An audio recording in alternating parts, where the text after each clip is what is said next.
Ryan and I are excited to be joined this morning by Jeffrey Sachs, the one and only. Ryan, what are we going to be talking about today?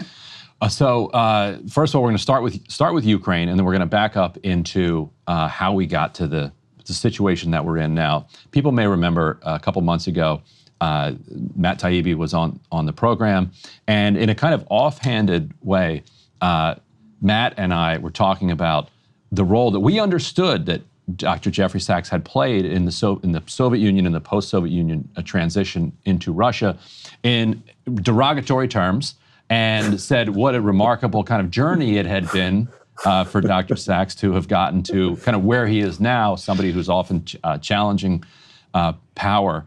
And that was from what we understood just from the kind of pop culture that we were raised in at the time. I'm glad that Professor Sachs reached out and said, look, I'm happy to come on and talk about what actually happened during that time. We're hopefully going to be joined by Matt Taibbi as well, who lived in Russia at that time, has done an enormous amount of writing on that question. Dr. Sachs has written an essay for us over at Dropsite News, which we'll be publishing later today. It'll also be published over at Matt Taibbi's Racket. But we want to start with the latest in Ukraine because this is related to everything that we're talking about. So we can put this kind of first element up on the screen. You've got Ukrainian President Vladimir Zelensky condemning Russia for a strike killing more than 50, and meanwhile saying that the Ukrainians have no designs whatsoever on leaving Russian territory that they have recently conquered. Let's roll this clip from Zelensky. Now you've captured this territory in Russia.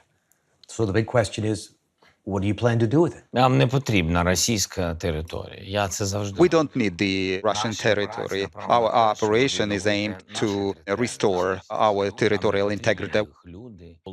We capture Russian troops to replace them with the Ukrainian. We tell them, we need our military soldiers in exchange with the Russian ones. The same attitude is to the territories. We don't need their land.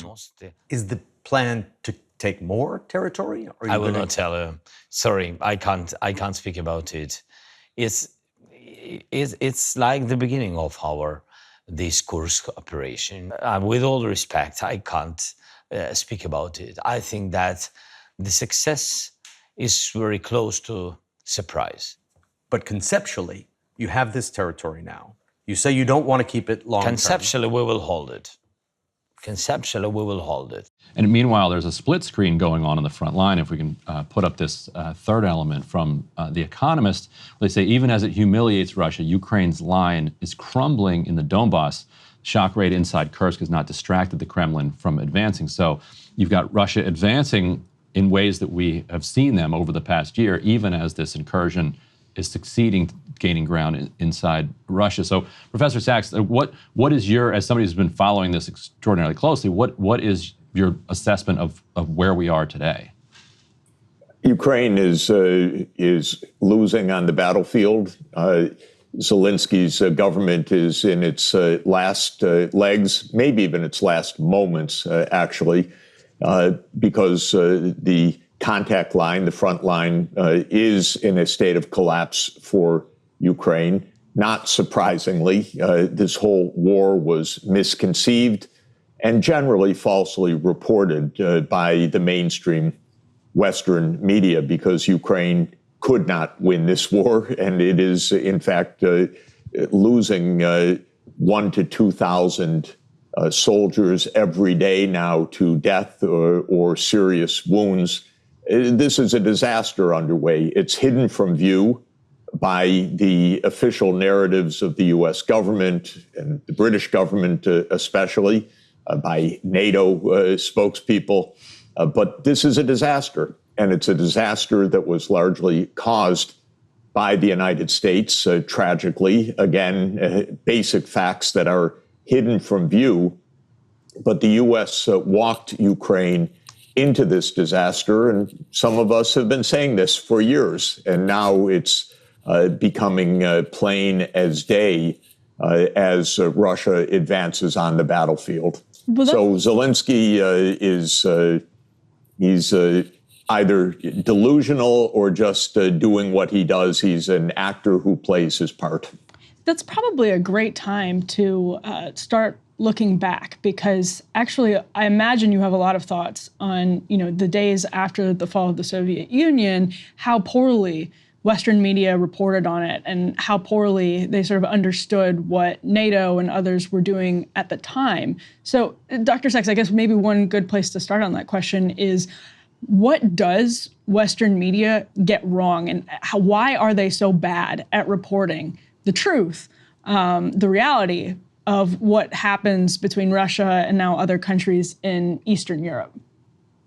Well, what Western media in the mainstream do is report the official narrative. So the question really is, what does the U.S. government get so wrong?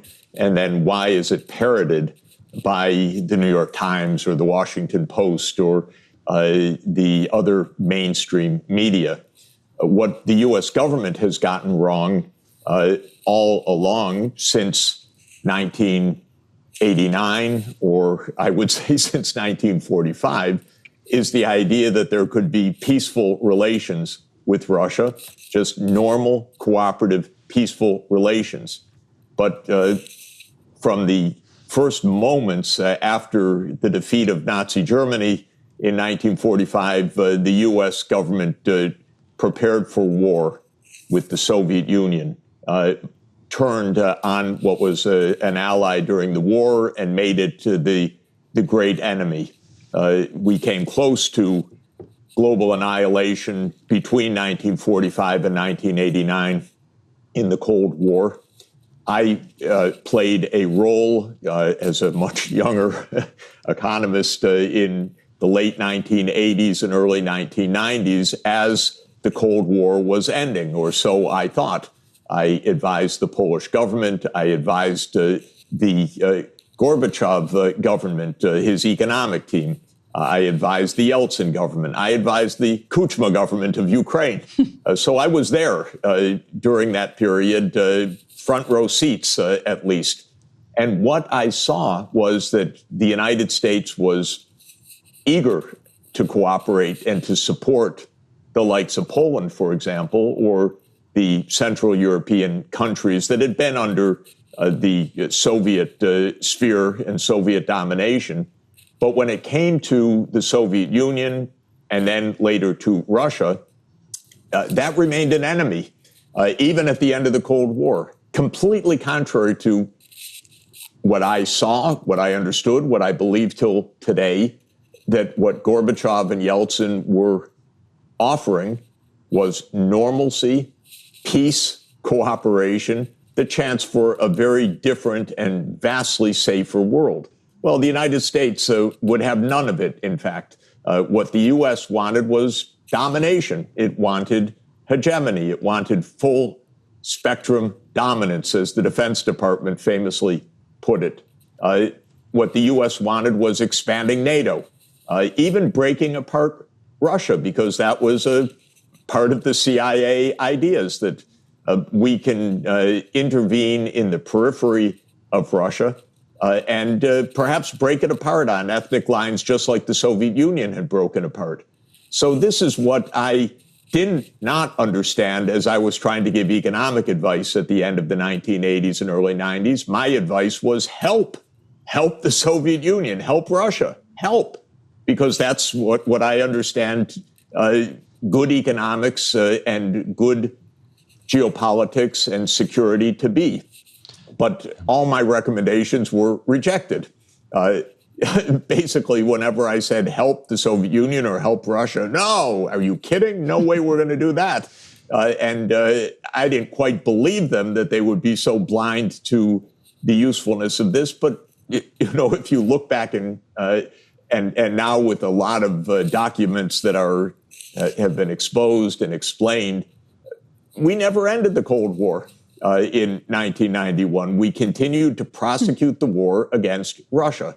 Already by 1994, in the Clinton administration, the decision was taken that NATO would enlarge, contrary to promises solemnly given in 1990 to Gorbachev and to the Russian leaders, to Yeltsin and others, that we would not move 1 inch eastward.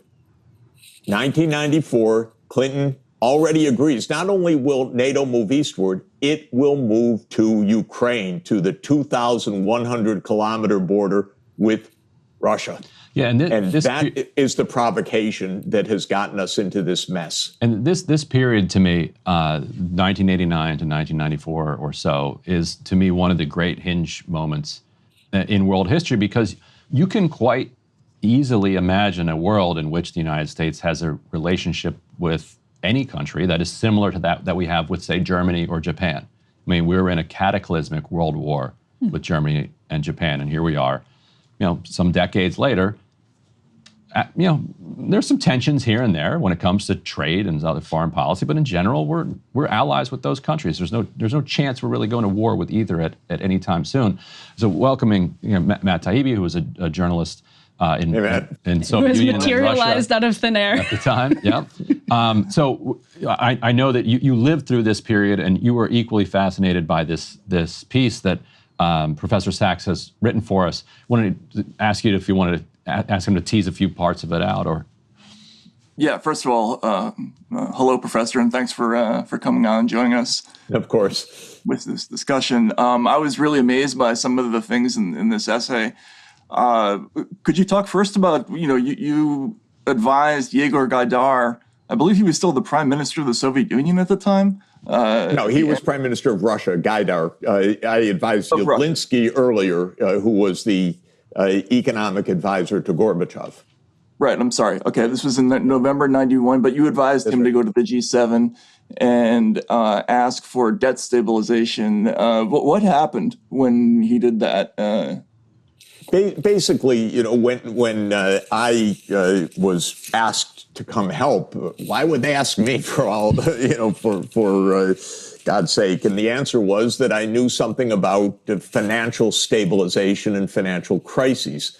And I had a view that, by the way, went back to John Maynard Keynes, who was the great British economist who was involved in the Versailles negotiations after World War I. He said, don't make a harsh settlement. You'll pay for that later. Very prescient, very powerful analysis. I was very much influenced by that as a young economist. And I said, don't make a harsh peace, and don't let the Soviet Union or Russia spiral into a deep financial crisis. Well, they had a deep financial crisis. That's why things were falling apart. And they asked me, help us get out of this financial crisis. And I took the normal tools of the trade, for example, saying you need to not pay the debt temporarily, at least, maybe permanently, but you need a debt standstill. In other words, you're running out of money. You're in the deepest crisis. This is a historic moment of profound significance. I'm talking about 1991. Russia is about to become an independent and wants to be a democratic country. My God, this is phenomenal. So this is a big deal. So get some space on your debt because you don't have financial reserves. You're in deep financial crisis. That's what I suggested to Yegor Gaidar, who was then the head of the economic team for Boris Yeltsin, who was about to become president of an independent Russia. Right. And it was the kind of advice I had given to Poland 2 years earlier, which had worked to stabilize Poland's economy, and the kind of advice I had given a few years earlier than that to help end a hyperinflation in South America. Now, I gave it to Gaidar. I sat in the anteroom as he walked in to meet with the so-called G7 deputies. That means the finance ministry deputies, or in the case of the U.S. Treasury undersecretary or deputy secretary on finance. And this was a key meeting in November 1991. And I sat in the anteroom, and he came out ashen-faced. And Yegor, what happened? He said, they told me you pay every penny of interest as it falls due, or we stop the shipments of food on the high seas that are coming as emergency relief for you. Unbelievable. But that's actually the advice.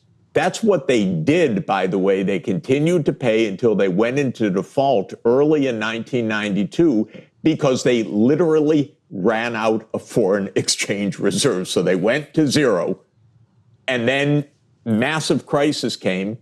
And the U.S. is just sitting there, I thought, sucking its thumb. But it was even worse than that. It was watching a crisis unfold with no real intention to do much about it, as far as I'm concerned, because nobody, I thought it was ignorance, delay, bureaucratic ineptitude, but it turned out to be a persistent policy that the U.S. was just not going to help. What it was going to do was build U.S. power in the region.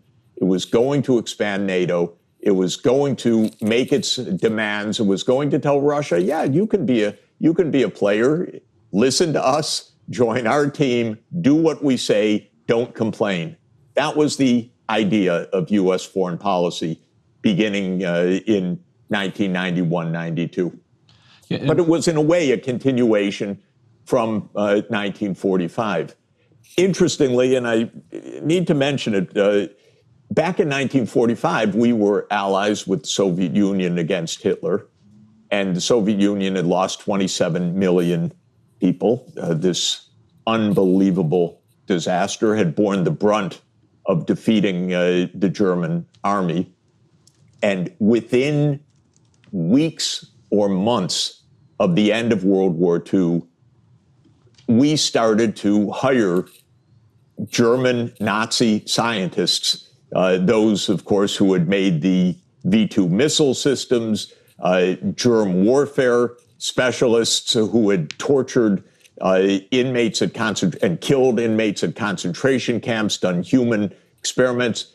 We took them on because the idea already in 1945, and then it just built in 46 and 47 and 48, was the next enemy is the Soviet Union. We need to prepare for total war. So this idea is very deep-seated in America.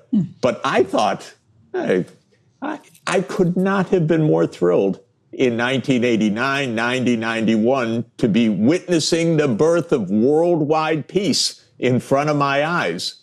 But we just wouldn't have it. The end of history. Now, and so there's kind of multiple layers of the scandal and the way that the Western world treated Russia. One of them is the macro level that you talked about, kind of driving them into one of the greatest, maybe the greatest financial collapse in world history. Well, I wouldn't say that, but a big one. A big one. It's a big one. Very big one. But then the second one is on the micro level, the extraordinary theft and corruption around the privatization of national industries.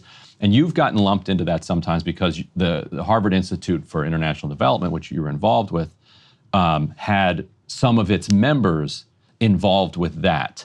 But so can you talk about that connection, like who was involved with that? And I know you write in the essay that anyway, just you go ahead and tell them. Yeah, just very, very briefly. Yeah. My gig and my side of the work was finance and macroeconomics. I'm an international finance economist by training. I had stopped the hyperinflation. I had helped cancel debts. I had helped Bolivia to get back on its feet. I was asked to help bring in Western money to help stabilize the situation in the Soviet Union in 1990-91. That didn't work because the White House turned it down flat, the whole idea. And then again for Yeltsin, where I thought this is a slam dunk. Now we have an independent Russia, post-communist, democratic, all the rest. I thought it was slam dunk. They turned that down again. I was not part of privatization. And I was not asked to be, frankly, because there were other people involved who didn't really even want me to be involved. Okay, that's fine. So I was doing my thing, not succeeding because I couldn't convince Washington about any of this. By the way, which was really strange for me because what I had recommended in Poland had worked. And so I was saying, it's the same, multiply by 4, it's bigger country. But they said, no, we're not doing that. No, we're not doing that. It was very, very strange. Now, on the privatization, I was not part of strategy or even asked. I had my own views, which were very, very different, but it wasn't my bailiwick. I actually, after a year of trying to help Yeltsin, I told them I can't help. They're not interested. I can't be helpful for you. I can't bring any money to Russia to help the stabilization. A new finance minister was appointed at the end of 1992, and he begged, a very nice person named Boris Fyodorov, who died young. He begged me, please stay, please help. So I stayed another year completely ineffectually because the Western idea was quite different. The U.S. government idea, the IMF idea, and so forth. So I stayed, and then I resigned at the end of 1993. The big things that created the oligarchs were things like a shares for loans scandal of 1995-96, which, by the way, was also part of financing Yeltsin's reelection campaign at that time. So I was nowhere nearby at all in any of that, except that I knew the people and the players. One of them described to me, laughing, how the whole shares for loans thing had gone down, and I found it disgusting, corrupt, gross.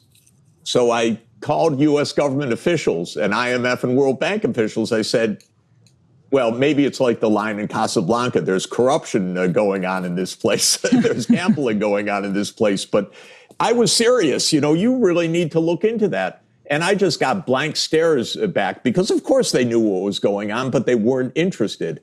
Well, I took a lot of shit for that, if I can say that on your show. For years, completely the opposite. I was the one trying to say, stop it. But of course, I wasn't on the inside. I wasn't anywhere near, but I was trying to push the USG and World Bank and IMF to stop it. Then, and I actually don't want to go into details because it's 30 years later and it's personalities and so forth. But some of my colleagues didn't do the right thing at Harvard. And they messed up, and it's public record, and people can look it up. And it was an unpleasant experience. It was part of my responsibility to tell them that they were in trouble, but it wasn't my responsibility to do anything about it.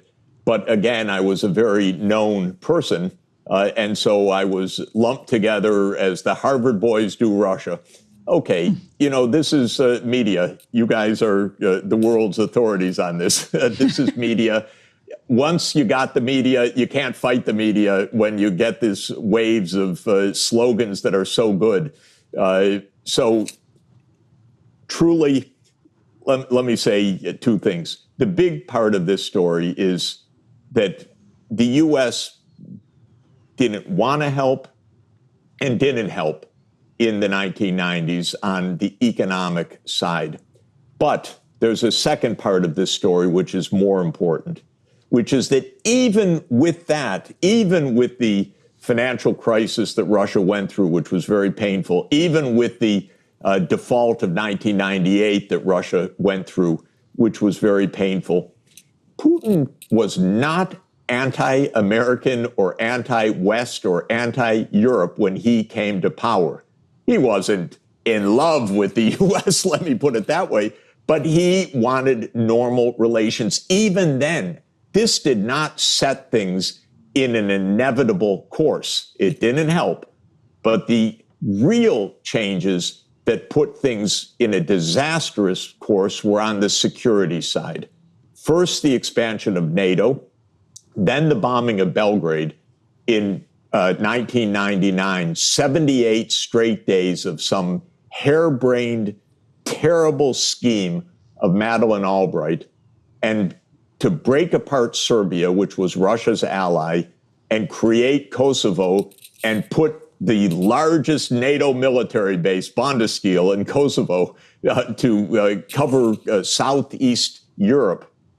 Okay, Putin watched that. He didn't like that at all. Then came 9/11, and Putin said, okay, we want to cooperate with you. We can help. We also face insurgencies. We don't like this. The U.S. more or less brushed Russia off at that point. In 2002, the U.S. did something even more provocative and profound, which was to abandon the anti-ballistic missile treaty. This, for Russia, was a first-class security disaster because the ABM treaty was viewed as a protection against a U.S. nuclear first strike.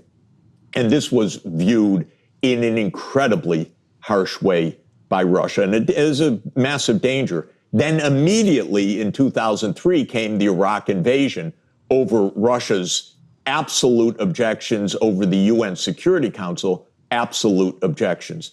Then in 2004 came a NATO enlargement to 7 more countries, including the 3 Baltic states, Estonia, Latvia, Lithuania, including 2 Black Sea countries, Bulgaria and Romania, and including 2 Balkans countries, Slovakia and Slovenia. So by 2007, then the temperature was up to here. And President Putin gave at the Munich Security Conference a very strong message. Stop this. Stop this. You are pressing right up against our red lines. Do not go further. And then famously in 2008, the U.S. announced a policy that had actually been adopted 14 years earlier, but it made it public, which was the demand that NATO would enlarge to Ukraine and to Georgia in the Caucasus. And this for Russia was unbelievable. Now Russia would be surrounded by NATO in the Black Sea region. And European leaders at the time called me privately. I had long conversations. What is your president doing? This is so reckless, so provocative. By the way, many of these same leaders now are completely mum. We love the United States. This has nothing to do with NATO, this war. Of course it's about NATO. The whole thing is about NATO. It's always been about NATO. And this was true in 2008.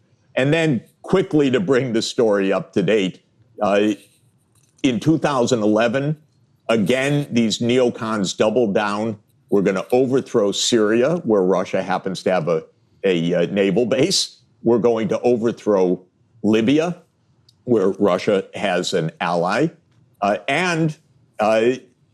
We then took steps and in 2014 overthrew the government of Ukraine, Viktor Yanukovych, on February 22nd, 2014. This was a coup in which the U.S. played a significant role.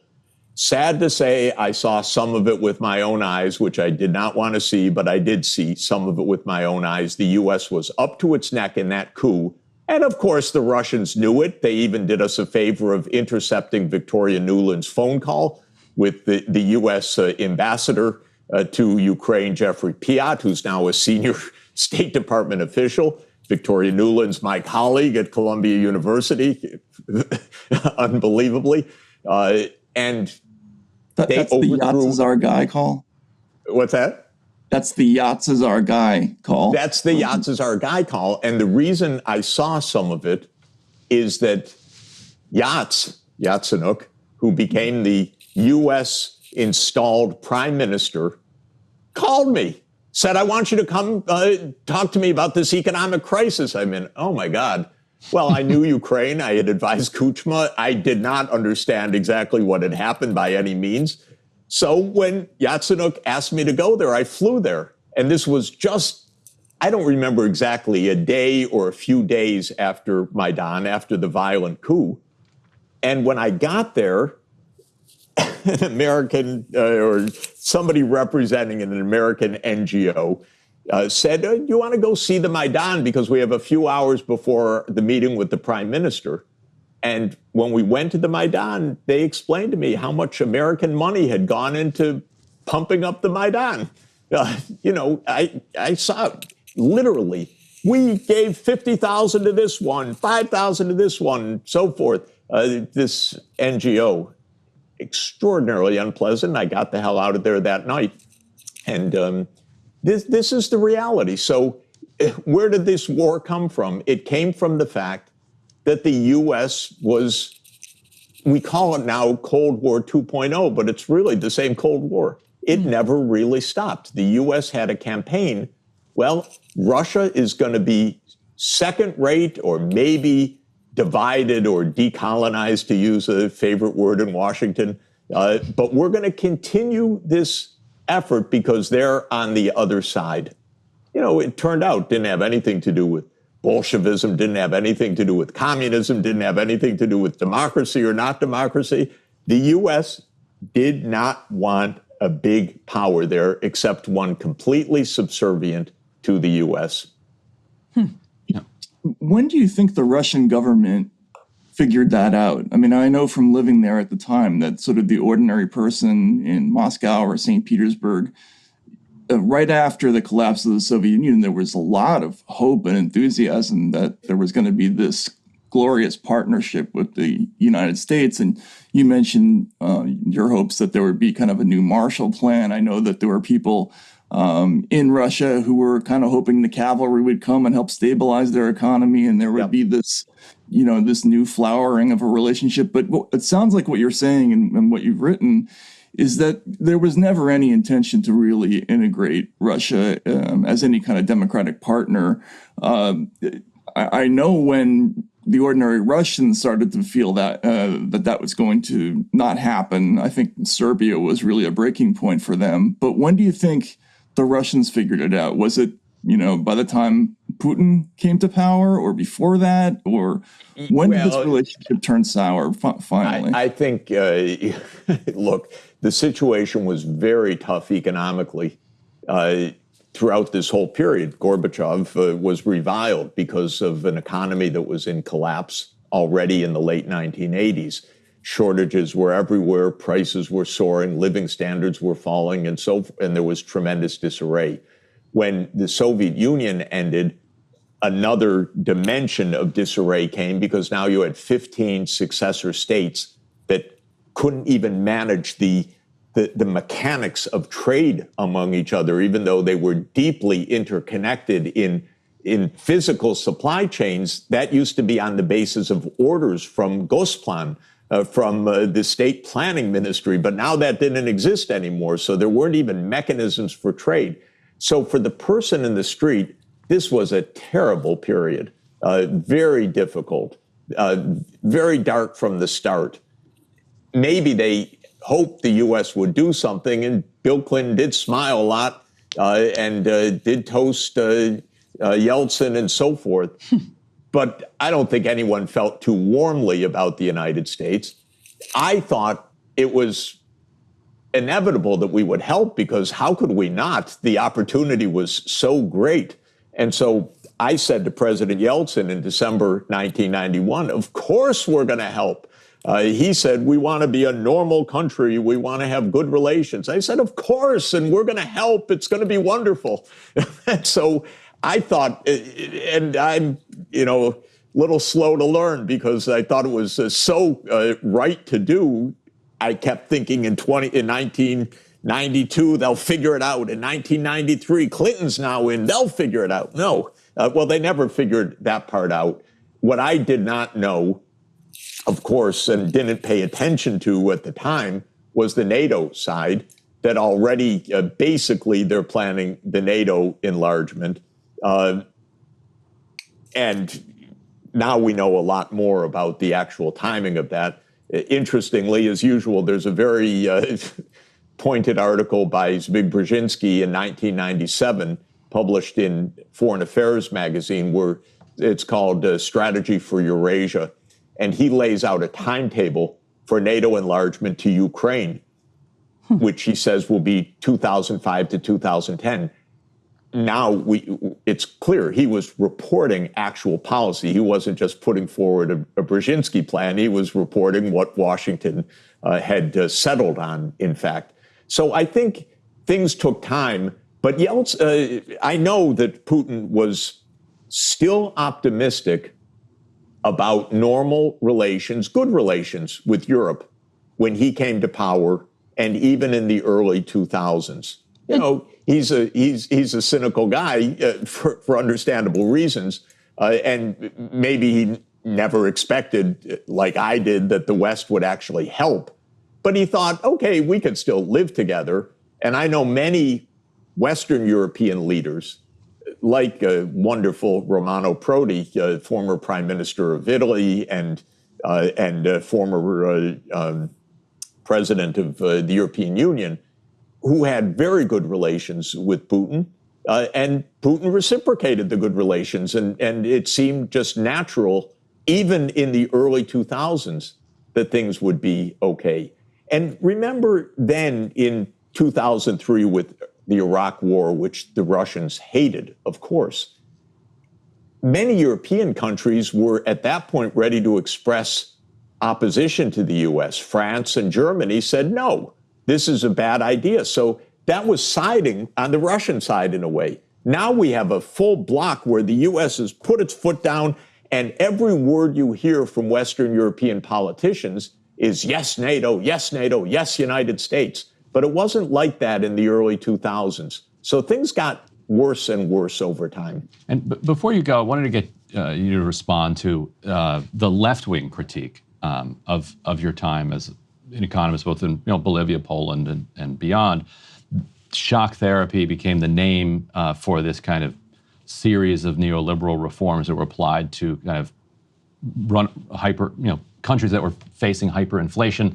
The argument being it was too harsh, that it cut out too many government subsidies, that it broke the backs of kind of the stability that people needed, and fueled inequality.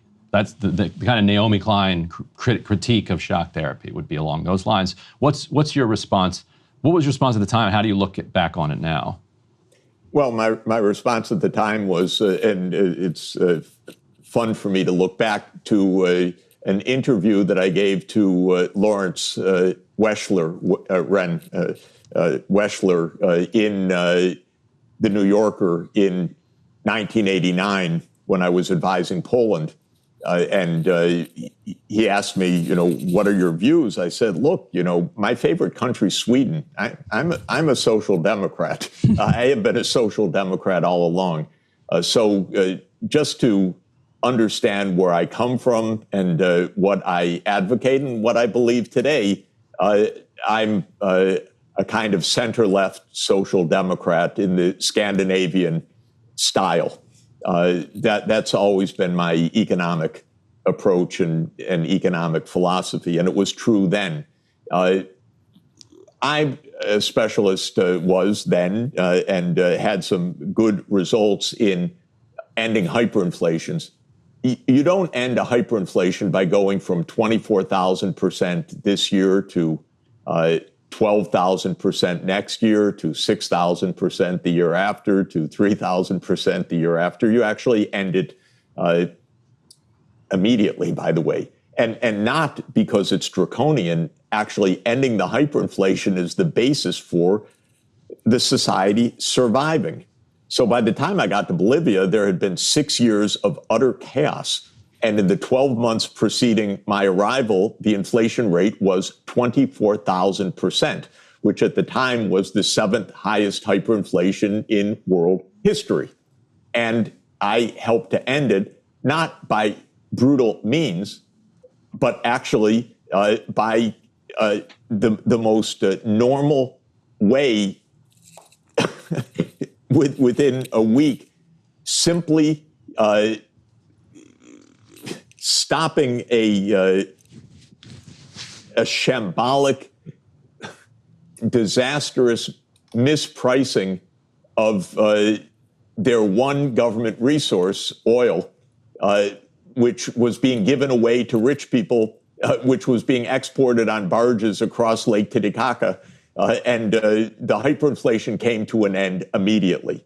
And to show you my philosophy and my belief, they had defaulted on their debt. This was a completely bankrupt country. And the IMF said, okay, now you start paying your debts. And that's where I said, no way. This country is going to get debt cancellation. This is a poor country. It needs help urgently. This is not neoliberalism, excuse me. This is trying to help save a country that had fallen into one of the worst, deepest crises of peacetime in history. And it worked, by the way. They got the debts canceled. I will pat myself on the back to an important extent on that. And if you look at afterwards, I told them, you'll go from an impoverished country in disarray and hyperinflation to just an impoverished country. And then you have to start economic development after that. But that's the first step, is get out of this complete chaos. And in Poland, I was truly a social democrat in that they had, and I expected afterwards, they would have a more public health system than the United States. They would have a more public education system than the United States. They would have more social protection than the United States. But they were in a collapse. So they needed debt cancellation, which I helped them arrange. They needed emergency stabilization. They needed a way out of a completely collapsed economy. And if you look at the results over the 30 years from 1989 onward, I was only involved for the first 3 or 4 years, but it set the stage for the fastest economic growth in the history of Poland. And essentially, if you want one measure of that, one basic measure, look at Poland's per capita income compared to Germany. In 1989, Poland's per capita income was about 1/3 of the German level. Now it's about 70% of the German level. In other words, it didn't close the gap with Germany, but it substantially closed the gap. That's what you want. That's what I said. That's what you could hope for in economic development, that you will not only have stability, but a normal economy. It is, by the way, essentially a social democratic economy, because national income going to government outlays for social protection, for health, for education, so forth, and for other purposes, around 40% of GDP, higher than the United States. So this is not the things that were said. By the way, I like Naomi Klein a lot. I admire her work a lot.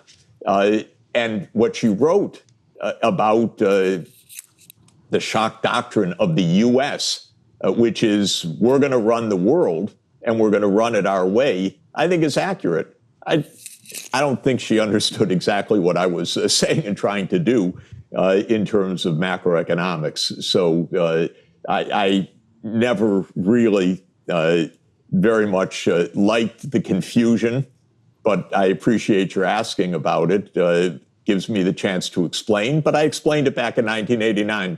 I'm a social democrat then. I'm pretty stubborn. I'm still a social democrat now. Matt, I know you got to run pretty soon. Matt or Emily, any final questions or thoughts? I was just going to ask Matt, reflecting even on our initial conversation in which you were reflecting on your experiences with your own front row seat to a lot of this that was transpiring in the 90s. If you have any thoughts on what we've heard from Dr. Sachs during this conversation.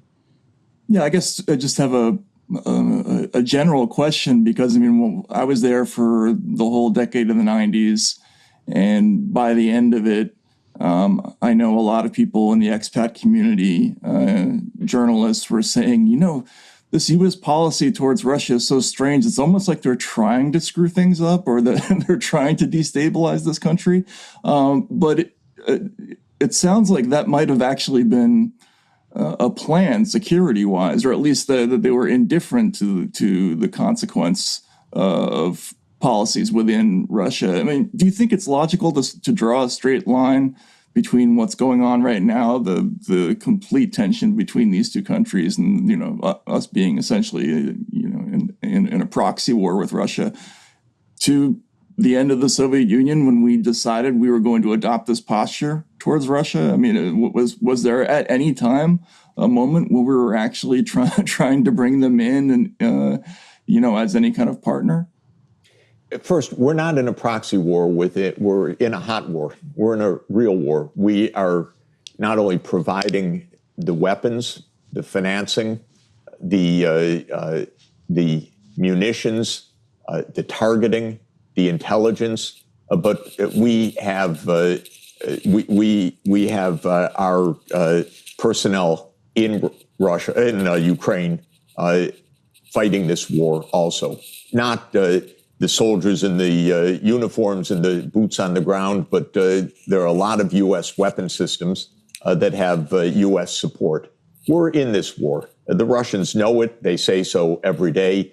It is a terrible risk for the world that this is the case. It is so wrong-headed, unnecessary, and threatening that the United States is provoking directly, militarily, with attacks, a war with the only other nuclear superpower. The only thing that can threaten the United States and its security is nuclear war, which can end everything and everybody. And we should understand, respect some red lines of your nuclear superpower counterpart. So we don't get that until today. We're still playing chicken. We're still playing games. We're still making lies. Now, what was the U.S. intent? The U.S. intent was not per se to destabilize Russia.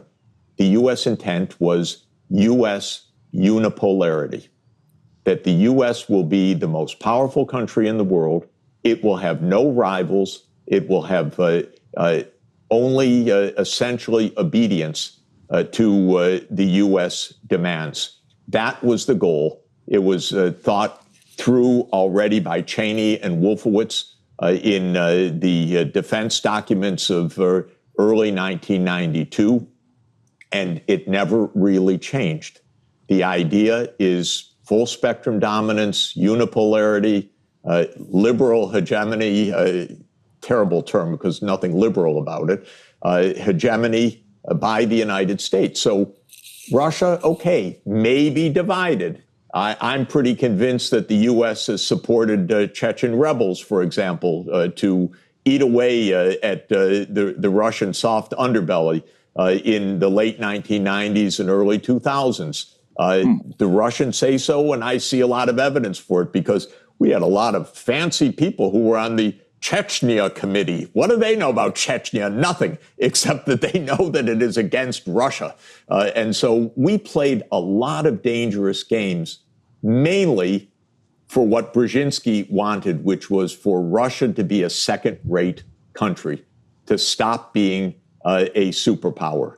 And that was the gambit all along, because the United States, in this so-called unipolar moment, wants to rule alone.